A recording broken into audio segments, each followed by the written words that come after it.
சில அறிவுஜீவிகள் நண்பர்களாக இருக்கக்கூடியவர்களே நம்மக்கிட்ட வைக்கிற விமர்சனம் என்னன்னா, பொய்யும் அவன் கட்சியெல்லாம் அடித்து ஒரு அடையாளத்தை தேடி கொடுத்துட்றீங்க, அவனை நீங்களே வளர்த்து விடுறீங்க அப்படின்ற ஒரு வருத்தத்தையும் ஒரு வேதனையும் நம்மக்கிட்ட பகிர்ந்துக்கிறாங்க.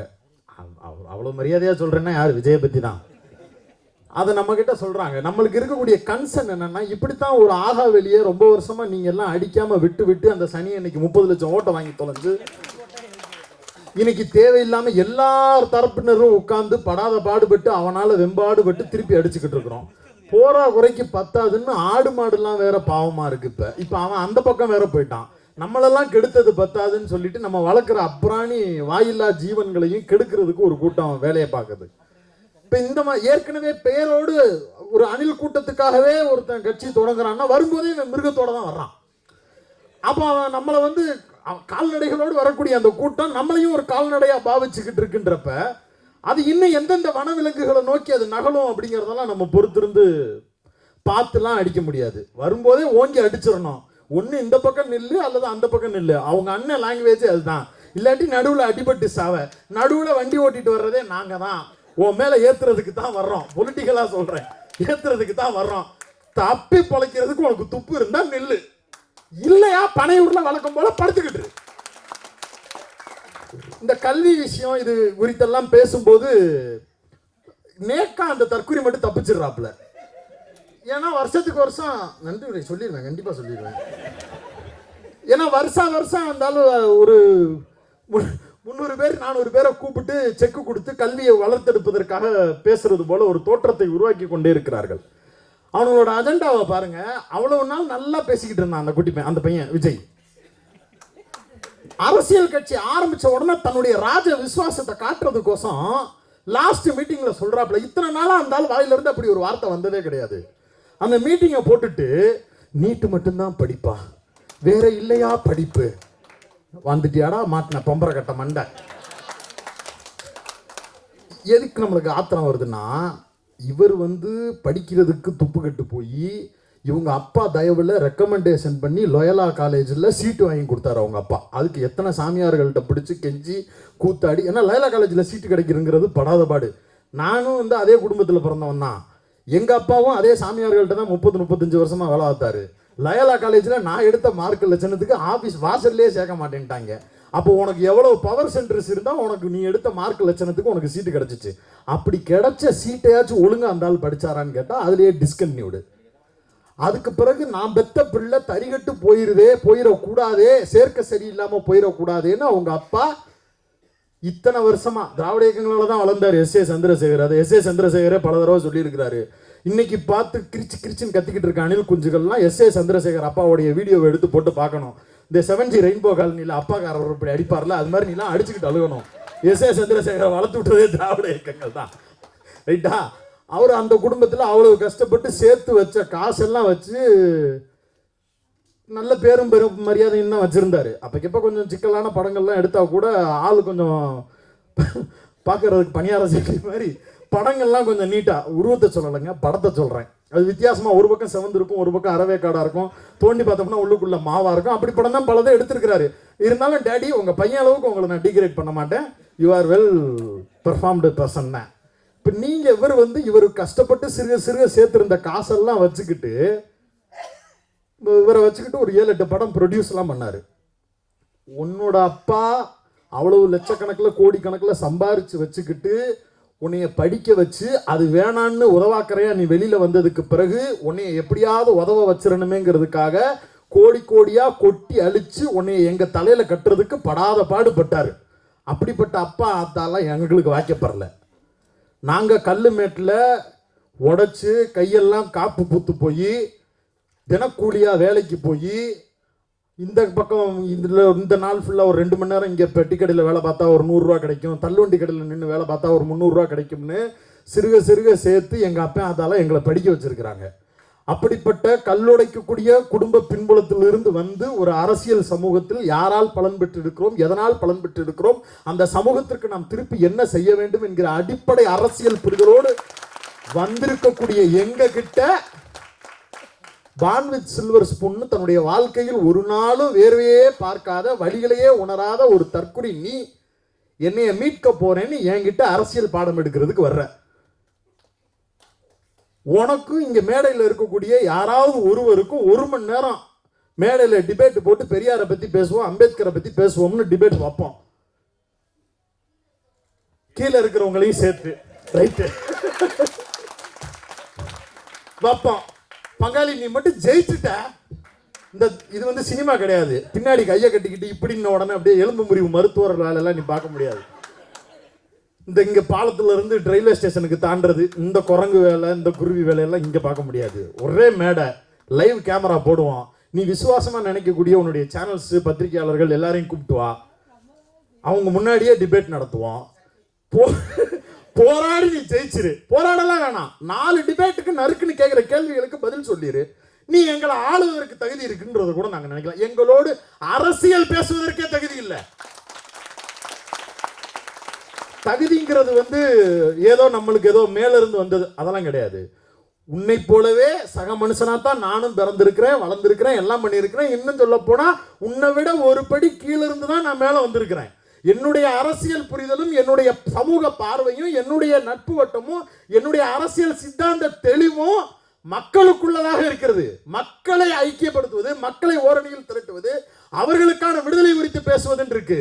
மாறா ஒன்ன மாதிரி ஒருத்தன் கோடிக்கணக்கில் சம்பாதிச்சுட்டு சொத்தை காப்பாத்துறதுக்காக பேசுற அரசியல் அல்ல. நீ தோக்குறதும் ஜெயிக்கிறதும் அவர் சம்பாதிச்சு வச்சிருக்கிற காசு, அதை காப்பாத்துறதா வேணாமாங்கிறதுல வர்ற பிரச்சனை. இத்தனை நாட்கள அரசியல் பேசாத ஒரு தற்குறி திடீர்னு நெய்வேலியில் ரெய்டு வந்ததுக்கு பிறகு பேசுதுன்னா வாட என்னன்றதை கண்டுபிடிப்போமா மாட்டோமா? இது என்ன பீகாரா? இது என்ன உத்தரப்பிரதேசமா? தமிழ்நாடு மாப்பிள உன்னைய மாதிரி 100கணக்கான அப்பன் தாத்தனெல்லாம் பார்த்துட்டு வந்து நின்றுகிட்டு இருக்கோம். அரசியல் புரிதலும், அரசியல் பண்பும், அரசியல் சூழலும், அரசியல் தெளிவும் இங்க இருக்கக்கூடிய தமிழ்நாட்டில் இருக்கக்கூடிய எல்லாரிடமும் இருக்கிறது.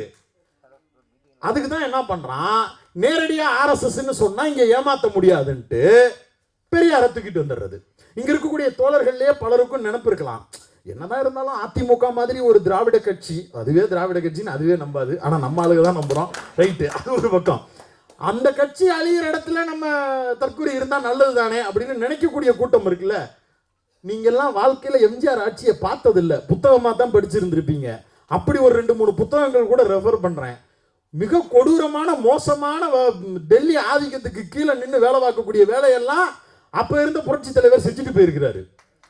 அதனுடைய மிச்ச சொச்சத்தை பூராத்தையும் விஜயை வச்சு கைப்பற்றிடலாம்ன்ற நினைப்புல டெல்லி வேலை பார்த்துக்கிட்டு இருக்கு.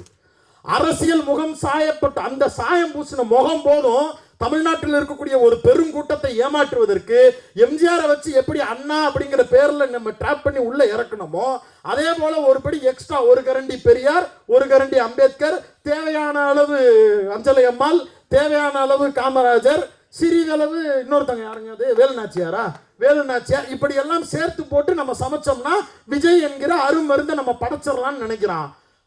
அது அதை எட்டி உதைக்கிற உதையில நம்ம ஏரியாவில் சுத்தி இருக்கிற நாய் கூட சாப்பிடக்கூடாது, யாருமே சாப்பிடக்கூடாதுங்கிற நெருக்கடியையும் ஒரு தெளிவோடும் இந்த தமிழ் மக்கள் அந்த அரசியல் கட்சி குறித்து புரிதலுக்கு உள்ளாகணுங்கிறதுனாலதான் இப்பையில இருந்தே பேசுறோம். இல்லாட்டி ஒரு 10 வருஷம் கழிச்சு இதே மாதிரி ஒரு மேடையை போட்டுட்டு இந்த தமிழக வெற்றி கழகம் என்கிற ஒரு கட்சி அந்த ரேஞ்சே அதுக்கு கொடுக்க கூடாது.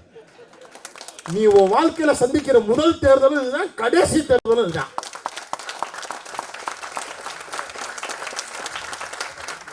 ஏன்னா தேர்தல் அரசியலும் மக்களை வெல்லுவதும் மக்கள் கிட்ட வாக்கு கேட்பதும் மேலிருந்து வருவதுன்னு நினைச்சுக்கிட்டு இருக்கிறானுங்க.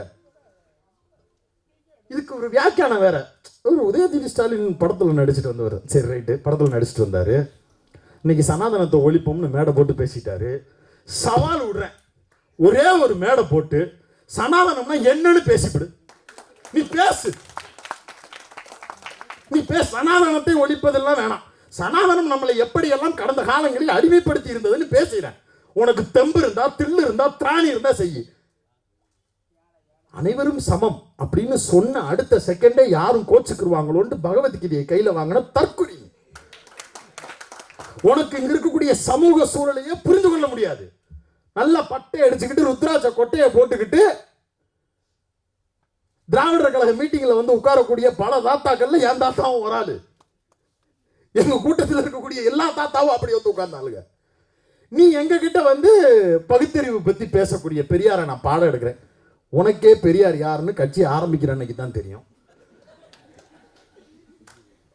அம்பேத்கருக்கு நிகழ்வு நடத்துறோம். அது ஒரு மீடியா சேனல் நடத்துறதுக்கு ஏற்பாடு பண்ணி யார் யாரெல்லாம் இந்த மீடியா சேனல்கள் நம்ம தலையில கட்டுதுன்னு பாருங்க. ஒட்டுமொத்த தமிழ் சமூகத்திலையும் நாட்டில் இருக்கக்கூடிய பிரதான பிரச்சனை என்ன? கல்விக்கு நம்மளுக்கு பணம் கொடுக்க மாட்டேங்கிறான். நம்ம பிள்ளைய படிக்கிறதுக்கு காலை சாப்பாடு போடுறதுக்கு நம்ம காசு கேட்டுக்கிட்டு இருக்கிறோம். நீ வந்து புதிய கல்விக் கொள்கையை ஏற்றுக்கிட்டாங்கன்னா தான் காசு தருவேன், இல்லாட்டி 2700 கோடி ரூபாயை நிறுத்தி வைப்பேன்னு ஒன்றிய அரசு சொல்கிறான். நாம் உட்காந்து சண்டை போட்டுக்கிட்டு இருக்கிறோம். குறுக்க கௌசிக்கு வந்தான்னு இந்த நாயை இறக்கி விட்டு இவங்களோட சண்டை போடுன்னு நம்மளை மோத விடுறாங்க. எங்களுக்கு இருக்க தகுதிக்கு எங்களுக்கு இருக்கிற திறமைக்கு நாங்கள் சண்டை போட வேண்டிய இடமே வேறடா. நீ ஏன்டா குறுக்க வந்துக்கிட்டே இருக்கிற? இப்ப அரசியல் களத்துல நம்ம இவர்களை எல்லாம் தாண்டுவதற்கு திமுகவை கூட்டுவாங்க, திமுகவில் இருக்கக்கூடிய இடதுசாரிகளை கூட்டுவாங்க, விசிகாவை கூட்டுவாங்க. அவங்களுக்குலாம் வேற வேலை இல்லையா?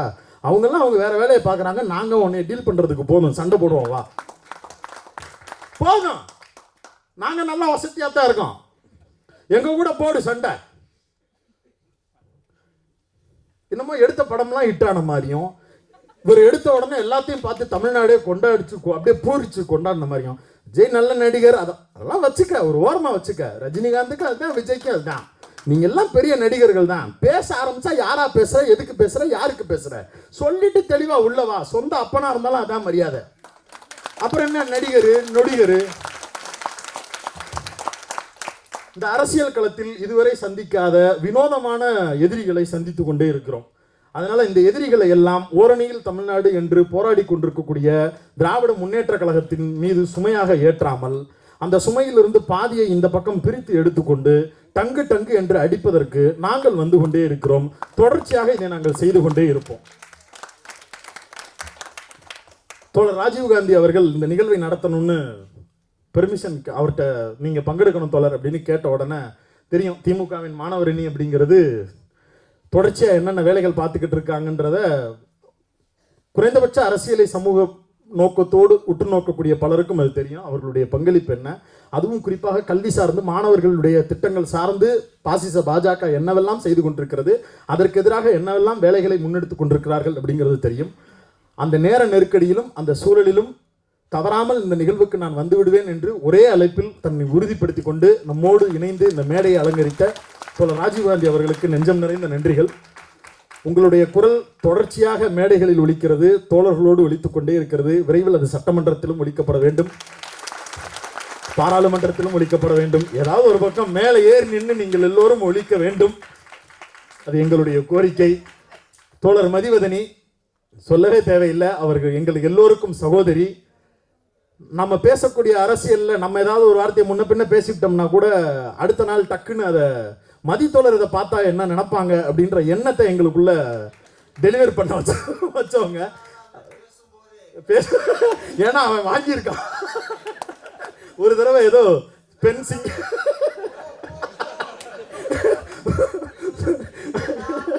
அது ஒரு அணில் மாதிரி, இது ஒரு சிங்க கதை, அதை சொல்லிவிட்டாப்புல அதுக்காக வாங்கின அடி இருக்கு. இப்படியாக பல நேரங்களில் எங்களையே வழிநடத்தக்கூடிய பெரும் பொறுப்பையும்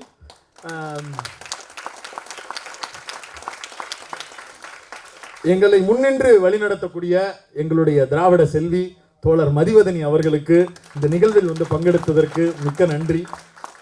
அவர் எப்படி இந்த சமூகத்தின் நோய்களை போக்குவதற்காக உரையாடி கொண்டே இருக்கிறாரோ அதே போல அவரது உடல் நலத்திலும் அவர் வந்து கூடுதல் கவனம் எடுக்கணும். எப்ப பேசினாலும் கொணன்னு மூக்கடைச்ச மாதிரியே தான் பேசுறாங்க. 24/7 சுடுதண்ணி குடிச்சுக்கிட்டே தான் இருக்கிறாங்க. அதனால அவங்க உடல் நலத்தை கொஞ்சம் ரெஸ்ட் எடுத்து அதை மெயின்டைன் பண்ணணும் அப்படிங்கிறது தோழர்களுடைய கோரிக்கை.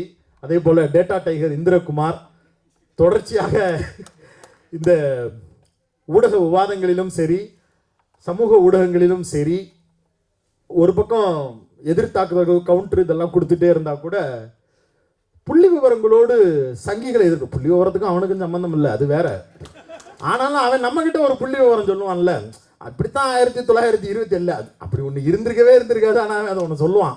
அந்த மாதிரி நேரத்தில் அவனையே ட்விஸ்ட் பண்றதுக்கு இப்படித்தாண்டா 37 ஒன்று நடந்திருக்குன்னு சொல்றதுக்கு ஒன்று இருக்கணும்ல. அப்படி ஒரு உருப்படியா நம்மளுக்கு வராது வந்த மாமணி தான் டேட்டா டைகர் இந்திரகுமார். சில சங்கிகள் வந்து யூடியூப்லையும் சரி மெயின் ஸ்ட்ரீம் சேனல்ஸ்லையும் டிபேட்டுக்கு வாடா யாரா வர்றான்னு கேட்டா இந்திரகுமார் வர்றாப்புலன்ற உடனே வர்றதில்லை. ஏன்னா போன டிபேட்ல அவன் சொன்ன 1938 அவன் தேடி முடிக்கல.